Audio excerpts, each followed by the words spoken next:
We talk a lot about AI that can think, AI that can write, it gives you information, but imagine an AI that doesn't just hand you a map to a good coffee shop. Imagine it actually acts as your personal driver. Exactly. Right. No more just scrolling through 10 search results, hoping you find what you need. Now, the AI agent, it actively checks the hours. It verifies they sell that specific croissant you like, Yeah. figures out the parking, and then it tells you definitively, go here. That active multi-step thing, Yeah. that's the real game changer. Welcome to the deep dive. Today, we're exploring what feels like the critical next step in artificial intelligence, the AI agent. Specifically, we're diving into Perplexity Comet, a system that seems to be transforming passive searching into, well, active task completion. Yeah, and just quickly, for anyone maybe new to the term, when we say AI agent, what we mean is pretty simple. It's an AI that follows a complex, multi-step process. It completes entire jobs for you. It's really built to execute a workflow, you know? Okay. And we've got a lot to unpack today. We're looking at 10 of what seem to be the most powerful automated helpers the system offers. We've kind of grouped them into three key areas. First is sales and customer insight. Second, research and content creation. And finally, automating some of that core office operations stuff. So let's dig into this shift first. Okay, so let's start with the fundamental shift itself. For years, we've gotten used to things like ChatGPT, that smart brain capability. It's great AI for thinking, for writing, explaining complex ideas. But now we're moving to AI that has, well, the sources call it hands and feet. It Right. can actually do work. Yeah, it's truly about getting rid of the digital drudgery, the old way. Yeah. Constantly copying and pasting data between sites or, writing basically the same intro email over and over. It was all manual data pushing. Right. And the new way is automating those boring, repetitive jobs, but without needing you to be some kind of tech wizard or programmer. The complexity is sort of hidden. You don't need code. You just need to get good at giving really clear, layered commands in plain English. hmm And you interact with these agents in like two main ways. For the big complex stuff, plan my whole trip budget and itinerary. Use the main chat window. But for quicker tasks, things related to the web page you're looking at right now, like summarize this or check the author, that's where the assistant sidebar comes in handy. Okay, so since this whole idea hinges on making complexity accessible, meaning we don't need to code, what's the single biggest time saver this offers someone who isn't a programmer? Definitely automating those repetitive data gathering tasks and comparing stuff across multiple sites. Saves hours weekly. Automating multi-site comparisons and repetitive data fetching saves hours weekly. Got it. All right, let's move into our first group, sales. This is where these agents seem to generate highly personalized leads and pretty detailed market insights fast. Yeah, the first one is the leads monitoring agent. This is designed to automatically find potential customers showing real purchase intent on social media. Think Reddit, Twitter, places like that. The example they use is great for a freelancer, like a video editor. Instead of manually searching for hours, you tell the agent, look on subreddits, say YouTubers, for people posting looking for an editor. But here's the crucial bit, the how.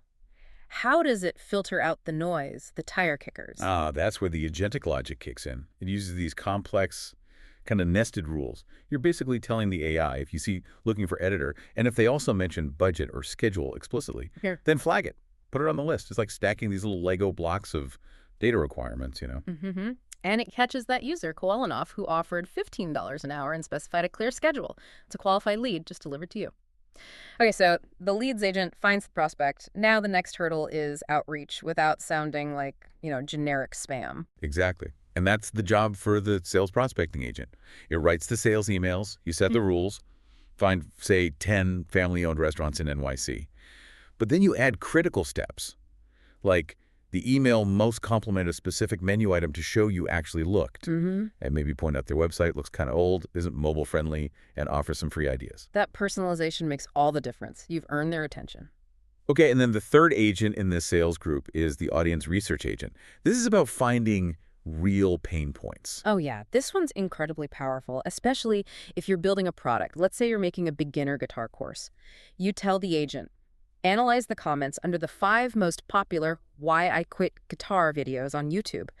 It reads thousands of comments to find the top 5 common reasons like, my fingers hurt, or I'm not seeing progress. And it pulls out the actual quotes, like direct language from users. Exactly. You get stuff like, I practiced for 3 weeks and I still can't change from a C to a G chord smoothly. I feel useless. That real verified language. That's gold dust for development. It really is. And Yeah. honestly, I still wrestle with prompt refinement sometimes, trying to get that kind of specific insight manually. It's hard. The ability to just pull that verified quote, that raw feeling, it makes product development so much more focused. It's a huge advantage. So how does using those real customer quotes from this kind of research actually change how we design products or services? Products address verified problems, moving beyond just guesswork about customer needs. Okay, let's switch gears now to the second group, research and content. This is all about slashing that tedious data gathering time. The live marketing intelligence agent is a fantastic example of just raw speed. Yeah, this takes what might have been like a 2-hour copy-paste slog and turns it into a 2-minute task. You open tabs for 4 competitors, Amazon, Alibaba, whoever, and you tell the agent to scan them all at once. It just pulls out their holiday sales info, the exact discounts, the main call to action words they're using. Bang, instantly organized in a table. That kind of speed for competitive analysis, it's a game changer. It really is. Yeah. But scanning 4 sites simultaneously, doesn't that risk missing some important context? Or maybe nuances in how they present the sale? That's a really sharp point. What's interesting is how it works. The agent is only looking for a few specific things you told it to find: the discount percentage, the dates, those CTA words. It minimizes the risk of missing broader context by keeping its focus super narrow, just on the data points you asked for. It's like laser-focused execution. Okay, that makes sense. Next up is the research agent, the digital declutterer, you called it. If your browser's a mess with 30 tabs open. Yeah. This agent groups them into organized workspaces, like the California trip example in the source. It makes folders: hotels, flights, food. But then it goes further. It actually reads the content of those hotel tabs and summarizes, say, the top 3 options that have both the best reviews and a swimming pool. The Ritz-Carlton Half Moon Bay, 4.7 stars, heated outdoor pool. That level of synthesis saves so much time. And moving to the synthesizer agent, this is where we get into that permanent, recurring automation. You set it up once and it just runs. Pretty much. You schedule a task every Monday, 8:50 a.m. sharp. Find the 5 most important news stories about EV batteries from the last week. Summarize them, add them to my Notion database. Done. I'm just picturing ditching that Sunday night scramble to catch up on industry news. That scheduled automation isn't just powerful, it feels like. Getting time back, whoa. Imagine scaling that. That weekly knowledge base just builds itself forever, like a second brain, but with 0 daily effort from you. Totally. And the last one in this group, the content brief agent, helps make sure your articles are actually competitive. So if you're writing about, say, how to care for a ZZ plant, the agent looks at the top search results. It identifies the 5 most common sub-questions people ask. And it might flag a unique angle others are missing, like leaf care and aesthetic maintenance. It even makes sure you include a common mistakes section because, overwatering is the #1 killer for those plants. It's like having a research assistant specifically for content strategy. Yeah. Okay, thinking about that scheduled database update, what's the most important practical benefit there? You build a personal knowledge library with 0 daily maintenance effort. Mid-roll sponsor read. All right, let's shift gears one last time. Group 3, internal processes, office work, operation stuff. First up is the conversion optimization agent. This one basically acts like a secret shopper for your own website. Right. You give it a document, maybe purchase test steps, find the leather notebook, add it to the cart, try using discount code TEST10 at checkout, and it just follows those steps. Exactly. Like a real user would. Yeah, exactly. And then it reports back on the friction points. It lists, say, the top 5 problems it encountered that might be costing you sales without you even realizing it. Like finding that subtle bug where the discount code doesn't work on the mobile checkout screen, maybe? That kind of thing? Precisely those kinds of hidden snacks.